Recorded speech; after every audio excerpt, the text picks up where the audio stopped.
예배 후에 바로 영성 세미나 해야 되기 때문에 바로 본문 보겠습니다. 36절 시몬 베드로가 가로되 주여 어디로 가시나이까? 예수께서 대답하시되 나의 가는 곳에 내가 지금은 따라올 수 없으나 후에는 따라오리라. 여기서는 우리가 호칭에 대해서 많이 생각을 했죠. 베드로야 돼요, 요한의 아들 시몬이어야 돼요, 시몬이어야 돼요. 여기는 분명히 시몬 베드로, 여기가 시몬이면서 베드로다. 시몬은 누구예요? 자연인인 시몬, 하나님을 전혀 모르는. 그 다음에 베드로는 또 누구예요? 거듭난 사람의 의미로서의 베드로, 그런 의미가 되는 거죠. 그래서 원래 베드로의 가장 자연적 이름은 뭐예요? 21장에 가면 나오지만 거기 그렇게 돼 있죠. 요한의 아들 시몬아, 그렇게 요한의 아들 시몬이죠. 그래서 예수님께서도 베드로에게 질문하실 때 이런 이제 호칭을 우리가 이해하면 굉장히 잘 알 수 있는데, 첫 번째로 요한의 아들 시몬아 내가 나를 뭐 하느냐? 아가페 하느냐라고 물어보죠. 다시 말하면 도저히 요한의 아들 시몬에게 있어서의 아가페는 불가능하잖아요.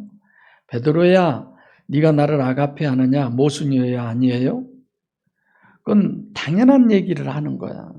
근데 여기서 그렇게 질문하니까 요한의 아들 시몬이 대답을 합니다. 제가 주님을 필레오합니다 라고 하죠. 지난번에 사랑에 대해서 설명해 드렸죠. 두 번째도 여전히 요한의 아들 시몬아 내가 나를 아가페 하느냐. 그래서 베드로가 제가 주님을 필레오합니다. 마지막 세 번째로는 예수님이 그렇게 묻죠. 요한의 아들 시몬아 네가 나를 계속 필레한다고 대답했잖아요.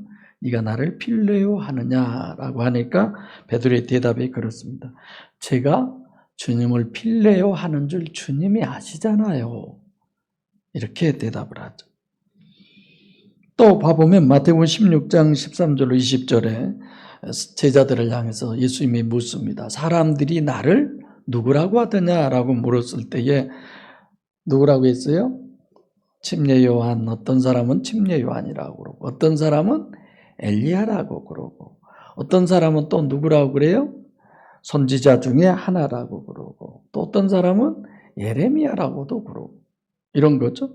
그때 예수님이 다시 묻습니다. 그럼 너희는 나를 누구라고 하느냐라고 했을 때 요한의 아들 시몬도 아니고 시몬 베드로도 아닌 누구예요? 베드로가 주는 그리스도시요 살아계신 하나님의 아들이십니다. 이렇게 대답하죠. 그러니까 이런 호칭을 통해서도 바요나 시몬, 요한의 아들 시몬 이런 부분들은 자연인인 베드로를 의미하고 그런 호칭이 있구나 이러죠. 근데 내게 복이 있도다 이를 내게 알게 한 이는 혈육이 아니요. 여기서의 얘기하는 것은 결국은 바요나 시모나 이런 부분은 그냥 혈육이라는 의미죠. 고깃덩어리 그런. 그러니까 내 알게 한 이는 하늘에 계신 내 아버지시다. 그 다음에 바로 예수님이 뭐라고 불러요? 너는 베드로라 라고 불러요. 그래서 네가 이 반석 위에, 내가 이 반석 위에 내 교회를 세우리니 천국 열쇠를 네게 주니까 은비의 권세가 너에게 이기지 못하리라. 여러분과 제가 바로 이 대상이 되시기를 바랍니다. 이걸 원하는 거죠. 그래서 베드로는 인간 베드로가 아니라 성령으로 거듭난 베드로. 다시 말하면 하나님을 소유한 교회를 얘기하는 거죠. 내 이런 의미를 모르니까 천주교는 천주교의 제1대 교황으로 베드로를 얘기하고 있습니다. 그럼 여기서 왜 시몬이라고 안 하고 베드로라고 했느냐? 이분은 가룟 유다하고 비교를 하는 거예요. 가룟 유다는 주여 어디로 가시나이까 이 질문도 없어요, 아예. 주님이 다시 단일체 메시아까지도 사실 가룟 유다라고 하는 사람은 믿지 않는 거죠. 그래서 설교 때도 마무리 때 갈 때 말씀드렸지만 가치관이 바뀌면 실제로 우리가 그 가치관이 바뀌어야 된다 이랬는데 가치관이 바뀐다고 해서 그 사람이 완전히 바뀐 겁니까? 우리가 어떻게 보면 그렇게 생각을 하는데 그렇지는 않아요. 우리가 그러잖아요. 바뀔 때는 금방 또 바뀌었다가 또 마귀가 역사하면 도로 그 자리로 돌아갔다가 맨날 왔다 갔다 늘뛰는 이런 신앙이 되기도 하죠. 그러나 문제는 방향 자체가 완전히 바뀌어 있어야 합니다. 이게 안 바뀌면 문제죠. 그러니까 가룟 유다는 관념으로도 안 바뀐 사람이죠. 종교인. 내가 왜 가룟 유다를 종교인이라고 한다고요? 왜 가룟 유다가 종교인이에요? 옥합을 갖다 부을 때 가룟 유다가 뭐라고 그랬어요? 저걸 팔아 가난한 자들에게. 종교인으로서의 박애주의를 얘기하는 거죠. 그러니까 예수님은 그 허비한 것이 예수님의 장사를 예비했다 이렇게 얘기하잖아요. 그러니까 그런 부분을 이렇게 딱 보면서 야, 참 대단한 사람이야 예수님 진짜. 그러고 다니다가 자기 생각은 그걸 팔아 가난한 자들에게 준 것이 옳은데 예수님은 그것이 오히려 잘했다고 얘기하는 거예요. 그래서 가룟 유다의 입장에서 보면 야, 지금 보니까 저 형편없네 이런 거죠. 가룟 유다의 입장에서.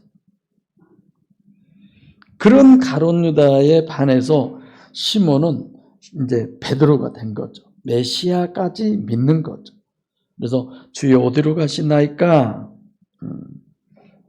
내가 서두에 영화 얘기했지만 여러분들과 저도 본문의 의도는 주여 어디로 가시나이까? 이 부분을 보면서 아니 정말 이런 질문할 사람이라면 마태복음에서도 또 요한복음에서도 7장 34절이나 8장 21절 이런 데 보면 베드로가 이렇게 여쭤봐야 되는데 왜 여쭤보지 않았을까? 오히려 헬라 사람들이 저 헬라 지역에 가서 복음을 전하니까 우리는 뭐 거기 따라올 수 없다고 그러나 보다 이렇게 생각한다고 그랬죠. 네. 그래서 복음서 마지막 지금 요한복음에 주여 어디로 가시나이까? 이 말은 하나님의 입장에서 보면 3년 반 동안이나 아니 구약에서부터 하나님이 하시는 그 일에 최선을 다해서 지금까지 얘기해 와서 이제 주님이 천국으로 가신다는 그 얘기를 하는데 지금까지도 전혀 들려지지 않았다는 의도격 서기에 경있기 했다는 거죠. 그래서 헛수고했다, 헛것했다 이런 의미. 그러니까 육우선이요 가시적 결과 기준 자기 중심인 아담 우선 단일체요 불사조로 그렇게 믿는 이런 종교적 신앙이 요지부동이었어요. 움직이질 않아, 변하지를 않는 거죠. 그래서 베드로가 기대하는 것은 누구냐? 그가 가지고 있는 메시아 대망 사상은 유토피아지 천국구원이 아니다라는 것입니다. 우리들도 우리 가정의 유토피아, 우리 사업에 이런 정말 천국에 대한 내 심령에 대한 이런 부분을 우리가 관심 안 갖고 있는 게 정말 문제죠. 그래서 설교 때도 말씀드렸지만 예루살렘에 메시아로 입성해 가지고 왕위에 오르셔서 야고보 형제처럼 누가 좌우정, 누가 우정이 되느냐 이런 판인데 예수님이 떠나서 어디를 간다니까 이게 웬 소리야, 웬 말이야 이런 거죠. 그래서 주여 어디로 가시나이까 이렇게 주님에게 여쭤본 거예요. 주님이 대답한 거예요. 여기서 예수께서 예수는 호 예수가 아니라 베드로가 여전히 메시아를 육적 메시아로 보고 있는 그런 의미죠. 나의 가는 곳이 어디예요? 천국이에요. 예수님이 가는 곳. 그래서 유대인들도 마찬가지. 수천 년 동안 천국에 대한 부분을 얘기했음에도 불구하고 하나만 하죠. 오늘날도 그들은 예루살렘 그 성전 벽에서 메시아가 오기를 기다리는 기도를 드리는 거죠. 그래서 예수님이 가신다고 하는 부분에 있어서 이해가 안 되니까 이게 도대체 무슨 소리야? 이런 거죠. 나의 가는 곳에 너희가 오지 못한다가 아니라 따라오지 못한다. 따라오지 못한다는 거예요. 따라온다는 게 천국 입국인데 주님과의 결국은 따라온다라고 하는 건 그냥 너희가 간다 안 간다 이런 얘기보다 주님을 따라온다는 얘기는 뭘 얘기해요? 관계성을 얘기하는 거예요. 주님과의 관계성. 그래서 그 얘기를 듣고 베드로가 뭐라고 하느냐? 주를 위하여 내가 목숨을 버리겠나이다. 네가 나가는 곳에 오지 못하는 게 아니라 따라오지 못한다라고 하는 이 말에 예수님이 그러잖아요. 마태복음 16장 24절에 아무든지 나를 따라오려거든 뭐예요? 자기를 부인하고 자기 십자가를 지고 나를 쫓아라. 이게 뭐예요? 주님과의 관계성에 대해서 철저하게 얘기하는 것. 이런 부분은 정말 여러분들이 많이 고민하고 생각하셔야 되리라고 생각합니다. 그래서 따라올 수 없다. 따라올 능력이 없다. 너는 지금은 없다. 그런 얘기. 그래서 천국 구원은 천국의 입국, 우리가 천국에 들어가는 것은 능력의 문제다. 세상 구원은 무엇과 뭐의 문제예요? 선과 악의 문제다. 그래서 오늘날 교회 다니신 분들도 어떻게 해야 천국 가냐? 선하고 의롭고 뭐 죄 안 짓고 또 지은 죄도 용서받고 그래야 간다. 전혀 아니에요. 그분이 내 안에 오심으로 말미암아 물론 그 부분들이 다 해결돼야죠. 그러다 보니까 뭐 주의 보혈 능력이 있도다. 왜 주의 보혈의 능력이 있어요? 내 죄를 씻고 나를 천국 가게 하기 때문에. 이렇게 잘못 생각하는 거죠. 그래서 성경은 선하냐 악하냐 이런 것은 우리끼리 인간관계에서의 문제다. 하나님께서는 늘 능력의 문제를 우리에게 얘기하고 있는 거죠. 자, 지금은 따라오지 못하지만 후에는 따라온다. 그러니까 그 다음에 이제 아멘 아멘 이렇게 나오는데 따라오리라. 이게 영적으로 지금 3번 네가 이렇게 부인하지만 결국은 네가 나를 따라온다. 이거죠. 37절 시작. 베드로가 가로되 주여 내가 지금은 어찌하여 따를 수 없나이까? 주를 위하여 내 목숨을 버리겠나이다. 여기서는 베드로가 가로되 주여 시몬 베드로가 누구로 바뀌었어요 이제?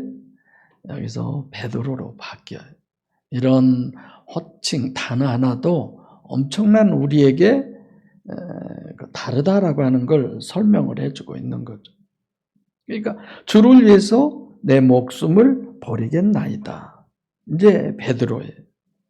시몬은 죽고 베드로로 부활한, 변화된, 새로 보라 이전 것은 지나갔으니 새 것이 되었도다. 이런 의미가 되는 거죠.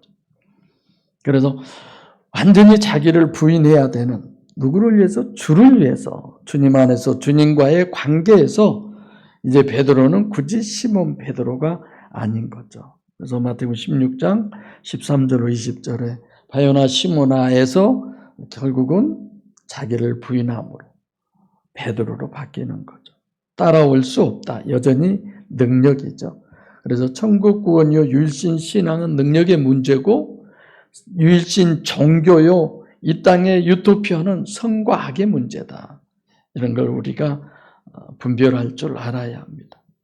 베드로가 가로되 주여, 주여라고 하는 건 꾸리오스, 메시아라고 하는 뜻이에요. 내가 지금은 어찌하여 따라올 수 없나이까? 주를 위하여 내 목숨도 내가 버립니다. 여기서 주는 주가 아니고 실제 단어가 당신이라는 의미로 이렇게 돼 있는데 이거 번역을 당신이라고는 할 수 없어요. 우리나라에서는 당신이라고 하는 건 상당한 문제가 있는 내용이에요. 목숨을 버리겠나이다. 푸시케. 이제는 베드로가 완전히 되는 거죠. 마지막 38절 시작. 예수께서 대답하시되 내가 나를 위하여 목숨을 버리겠느냐? 내가 진실로 진실로 내게 이르노니 닭울기 전에 내가 3번 나를 부인하리라. 여기서도 예수가 아니라 예수예요. 그러니까 베드로라고 그래서 목숨을 버린다고 그랬지만 실제로는 그게 아니잖아요. 지금 여기서 예수님과 대화하는, 보이는 예수님과 대화하는 장면이.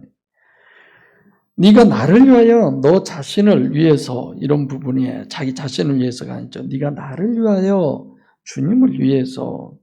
우리들의 신앙이 그런 거죠. 주를 위해서 죽겠다. 이건 완전히 이제 가치관이 바뀌어버린 거예요. 오로지 주님만을, 진실로 진실로 아멘 아멘이죠. 그러니까 베드로가 예수님을 물리적으로 육적으로 부인하는 사건 자체를 지금 말씀하는 데는 이건 엄청난 강조법을 지금 쓰는 거예요. 예수님.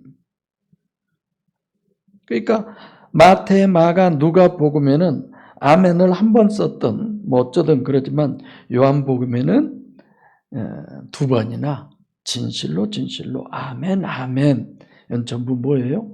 영적이요, 이건 하나의 법칙이요, 원리를 얘기하는 겁니다. 영적으로 어떤 문제를 유발하고 뭐 이런 부분들도 상당히 중요한 부분인데, 마태복음 26장 34절, 마가복음 17장 30절 이런 부분에 봐보면 여기는 한 번만 써져 있어요. 아멘. 닭이 운다. 닭이 운다는 건 뭐예요? 뭐 우리가 복음서 있죠? 뭐 있죠? 복음서에 닭이 우는 그런 복음서 노래 있잖아요. 기억이 잘 안 나네. 닭이 운다는 건 모든 부분에 있어서 잠자는 걸 깨운다라고 하는 의미 있어요. 시간을 알려주는 뭐 그런 부분. 그래서 여기서의 닭이 운다라고 하는 부분은 물자도 뭐 소리, 말씀 이런 부분이지만 사실상 영을 의미하는 단어, 포네라고 하는 단어죠. 영, 성령 이런 부분, 그런 비유로 닭이 우는 것으로 지금 얘기하는 거지 꼭 닭 우는 그 사실을 얘기하는 건 아니죠. 3번이나, 이건 3번이나 그랬다라고 하는 것은 완전히 부인했다라고 하는 뜻이에요. 완전. 그러니까 관념에서 실체로 이제 가치관이 바뀐 게 이제는 완전히. 그래서 요한복음 3장 5절도 물과 성령으로 나지 아니하면 이렇게 하잖아요.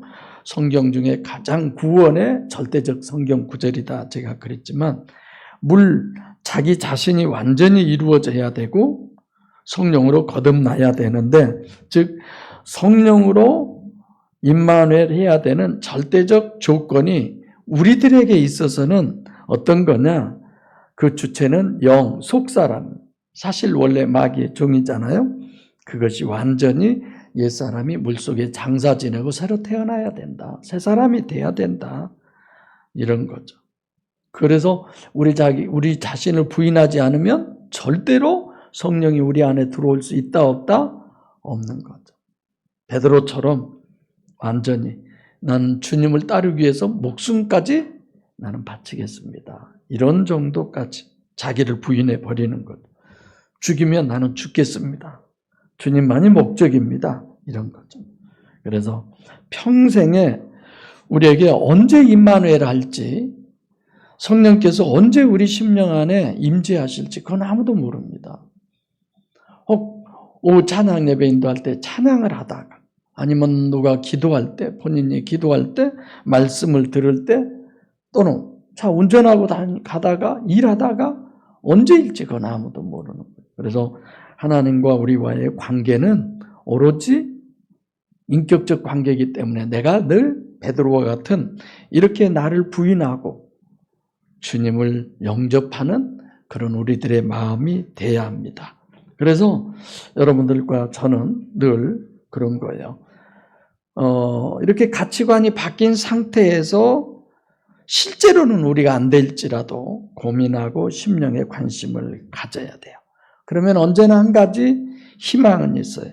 그래서 되도록이면 여러분들과 제가 빠른 시일 내에 우리 안에 보혜사 성령 하나님을 영접하시기 위해서 깨지고 부셔져서 하나님의 능력을 소유한, 우리 모두가 되어서 세상이 감당할 수 없는 복된 목양 식구들이 다 되기를 바랍니다.